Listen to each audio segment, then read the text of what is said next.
Welcome viewers. We will discuss environmental issues, and my topic is the right to health and Indian Constitution with a special reference to school students. First, I would like to introduce this topic. Health is the most important factor in national development. It is a condition of a person's physical and mental state and signifies freedom from any disease or pain. Right to health is a vital right without which no one can exercise one's basic human rights. The government is under obligation to protect the health of the people because there is a close nexus between health and the quality of life of a person. There are various provisions under the Constitution of India which deals with the health of the public at large. Founding father of the Indian Constitution rightly inserted directive principles of state policy, DPSP, with a view to protect the health of the public at large. Health is the most precious prerequisite for happiness. The Indian Constitution has granted certain fundamental rights to its citizen. Under Part 3 of it, these rights play an important role with reference to the health and health care. It guarantees right to life and personal liberty to all persons, though it does not provide expressly for the health care. However, the liberal interpretation adopted by the Indian Supreme Court to the world life brought the health care in the ambit of world life and declared it as a basic human rights to every citizen of India. Further, Indian judiciary is playing significant role. While interpreting the provisions of the Constitution, the decisions given by the judiciary shows that they are very much concerned about health, public health, health environment, prevention of environment pollution, maintenance and improvement in nutrition, value for the public at large. The Supreme Court, while examining the issue of constitutional rights to health care under Article 21, 41, 47 of the Constitution of India in the state of Punjab versus Ram Lubhaya Dagga, observed that the right of one person correlates to the duty upon another, individual, employer, government or authority. Hence, the right of citizens to live under Article 21 casts an obligation on the state. The obligation is further reinforced under Article 47. It is for the state to secure health to its citizen as its primary duty. No doubt, the government is rendering this obligation by opening governmental hospitals and health centers, but to be meaningful, they must be within the reach of its people and of sufficient liquid quality, since it is on the most sacrosanct and valuable rights of the citizen and an equally sacrosanct and sacred obligation of the state. Every citizen of this welfare state looks toward the state to perform this obligation with top priority, including by way of collection of sufficient funds. This in turn will not only secure the rights of its citizen to their satisfaction, but will benefit the state in achieving the social, political and economical goal. Constitutional guarantee.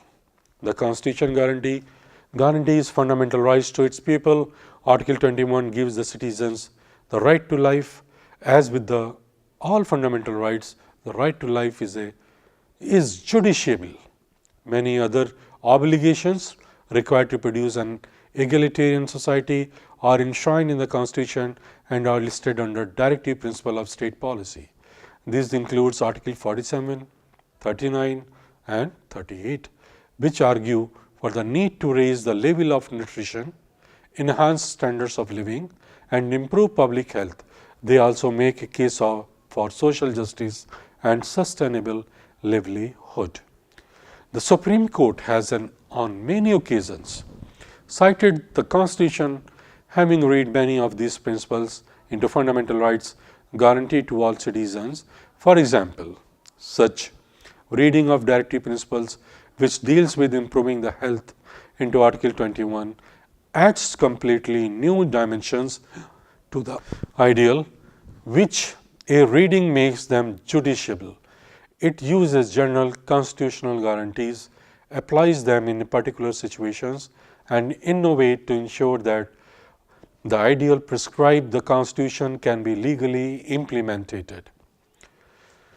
Such enlightened readings of the Constitution should expand an existing judiciable right to include international principles and conventions, which the country has signed. Such progressive reading of the Constitution can even fill the gaps in existing legislation by citing the fundamental rights. While the judiciary has been correctly accused of activism and overreach, the Supreme Court has constantly employed juristic principles to reframe constitutional issues. Animal health, plant health, and Constitution of India. When we are considering the question of whether the Indian Constitution has adequate references to the issue of development of health, we are invariably led to focus our attention on human health. Unfortunately, in the general discussion of health, animal health does not receive adequate focus. The Indian Constitution, however, has appreciated the importance of animal health as well. The Constitution also refers to the prevention of improvement of healthy environment, which is so crucial for the improvement of health status of all living beings. For example, under the clause number 48 of the chapter on directive principle of state policy, there is a reference to the organization of agriculture and animal husbandry and also improvement of environment and safeguarding of forest and wildlife. It is said that the state shall endeavor to organize agriculture and animal husbandry on modern and scientific lines and shall in particular take a step for preserving and improving the breeds and prohibiting the slaughter of cows and calves and other milch and draught cattle. The clause further states that the state shall endeavor to protect and improve the environment and to safeguard the forest and wildlife of the country. Mechanism to enforce the health right available under Constitution. Where there is no right, there is no remedy. The Constitution has guaranteed a number of fundamental rights in Part 3 and has also provided a remedy to reinforce health related issues under Article 32. Under Article 32 is an effective mechanism for the enforcement of said fundamental rights. Article 13 also says that any law which is inconsistent with any fundamental rights is void and can be challenged as violative of fundamental rights. Hence, Article 13 makes these rights justiciable. The court have power to declare a law to be void if it is inconsistent with the fundamental right. Under Article 32, a person can move to the Supreme Court by appropriate proceedings for the enforcement of fundamental rights, and the Supreme Court has power to issue appropriate order or directions or writs, including writs in the nature of habeas corpus, mandamus, prohibition, quo warranto, and certiorari, which even may be appropriate for enforcement of petitioner's fundamental rights. It is guaranteed quick and summary remedy for enforcement of fundamental rights. Constitutional right to health care for convicts and under trial. This is very important aspect.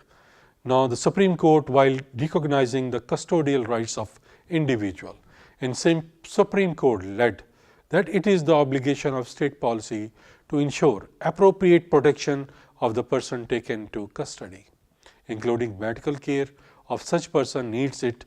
The state of Bihar was directed to pay compensation of rupees 20,000 to the legal representative of the deceased. High Court power to enforce rights. Article 226 is a kind of similar power given to the High Court. The main difference between Article 32 and 226 is where 32 can be invoked only for the enforcement of fundamental rights. Article 226 can be invoked for the enforcement of fundamental rights and also for other purposes, like an administrative actions which there is no violation of fundamental rights can be challenged in the High Court. Hence, Article 32 is narrower than Article 226. During the last couple of decades, public interest litigation (PIL) has held a very prominent place. By shedding the shackles of locus standi, public interest litigation is proved to be an excellent tool for the enforcement of fundamental rights. Various writ petitions relating to health aspects have been entertained in the courts. Some of them are Parmanand Katra, Bandhua Mukti Morcha, MC Mehta, etc. for the enforcement of right to health. Health and other constitutional obligation on local bodies. In Article 242 of the Constitution provides that the legislature of the state may by law endow the municipalities and such power and authorities as may be necessary to enable them to function and as institution of self-government and provide with respect to the performance of the functions and implementation of schemes as may be entrusted to them, including those in relation to the matters listed in the 12th schedule to the Constitution, which includes an item 6, public health, sanitation, conservancy and the solid waste management. In Article 243W of the Constitution, concerned power, authority and responsibility of municipalities. A municipality may be of three types in terms of Article 243Q. These are Nagar Panchayat, Municipal Corporation, Municipal Councils. The function which enables them to function as institution of self-government are the matter listed in the 12th schedule. The relevant health-related matters are reproduced as follows. Item number 6, public health, sanitation, conservancy and solid waste management. Item number 9, safeguarding the interests of weaker section of society, including the handicapped and mentally retarded. Similarly, provisions is made for the panchayat and panchayats under Article 243G. Read with 11th schedule, item number 23 of the Constitution, various municipal laws prescribe duties of such local authorities in the sphere of public health and sanitation, which include establishment and maintenance of dispensaries, expansion of health services, regulating or abating offensive or dangerous trades or practices, providing a supply of water proper and sufficient for preventing danger to the health of any inhabitants from the insufficiency or unwholesomeness of existing supply, public vaccination, cleansing public places and removing noxious substance, disposal of night soil and rubbish, providing special medical aid and accommodation for the sick in the time of dangerous diseases, take measures to prevent the outbreak of disease, etc. Therefore, whenever there is a failure of these statutory obligation of the local authorities, the citizen can approach to the High Court and Article 226 of the Constitution for seeks mandamus to get the duties enforced.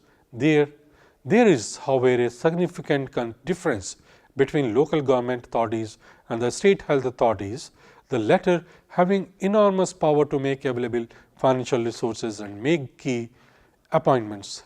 Healthy alliance between the two types of authorities are crucial if health is to be effectively promoted. Fundamental duties and right to health. Part 4A of the Indian Constitution deals with the fundamental duties. Citizen Article 51G lays down the following. It shall be the duty of every citizen of India to protect and improve the natural environment including forests, lakes, rivers, wildlife and to have compassion for living creatures. It shows that every citizen is under the fundamental duties to protect and improve natural environment since it is close related to public health. It has been concluded now that the core of the commitment to the social revolution lies in part 3rd and 4th in the fundamental rights and the directive principle of state policy. These are the conscience of the Constitution. It is profound in part that fundamental rights are enforceable by court of law. The Indian Constitution expresses deep concern for human, animal, planet and aquatic health in India. It can also be seen that in the Indian federal setup, different layers of government have been vested with a different responsibility towards various aspects of health. There seems to be a clear socio-economic, national, rational and administrative expediency in assigning these responsibilities. The Constitution also stipulates certain duties for the citizen toward the contributing to the promotion of health in country. There might be a number of deviations in the actual practices from the constitutional provisions.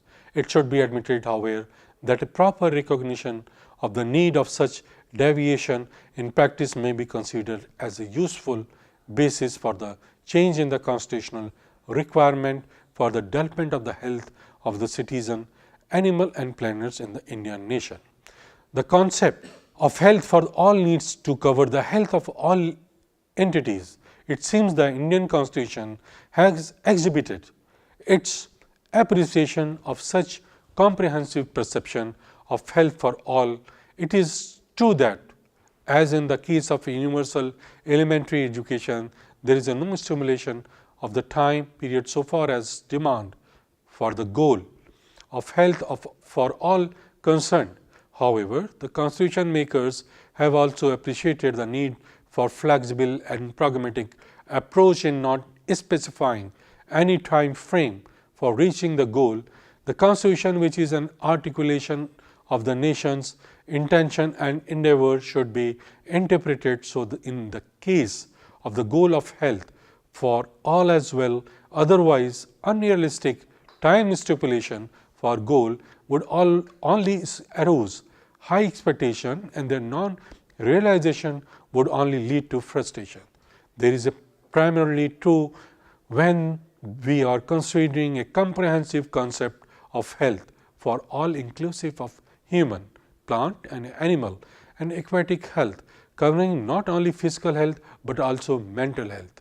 It may, however, be desirable to indicate some concrete steps of action which time stipulations, at least with regard to some of actions with time stipulations, at least with regard to some items certain non-negotiable in health sector.